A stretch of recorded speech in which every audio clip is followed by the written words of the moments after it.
நிறையுடைமை நீங்காமை வேண்டின் பொறையுடைமை போற்றி ஒழுகப்படும் என்பது இன்றைய நாளுக்கான குறள்.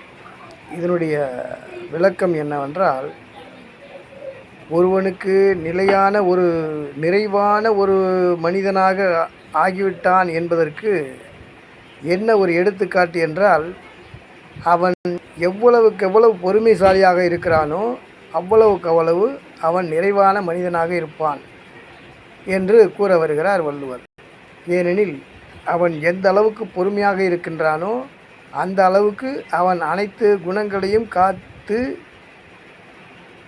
நிறைந்த குணமிக்கவனாக திகழ்வான். எனவேதான் அவனை பொறுமை என்ற ஒரு சொல்லை முன்னிறுத்தி அவனுக்கு அனைத்து குணங்களும் நிரம்ப பெற்றுவிட்டால் பொறுமையாக இருப்பான் என்று கூற வருகிறார் வள்ளுவர். எனவே அனைவரும் அந்த பொறுமை என்ற ஒரு குணத்தை கடைபிடிக்க வேண்டும். ஏனெனில் அது ஒன்றே அனைத்திலும் ஆக்க சக்தி உடையது.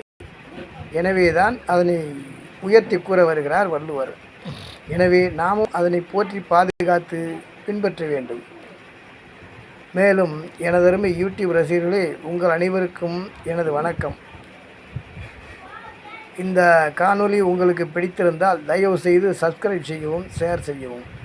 சிறிது நாட்களாக நீங்கள் அவ்வளவு ஆற்றலி ஏன் தெரியவில்லை. தயவு செய்து என்னை பின்பற்றி எனக்கு ஆதரவு தாருங்கள். வணக்கம்.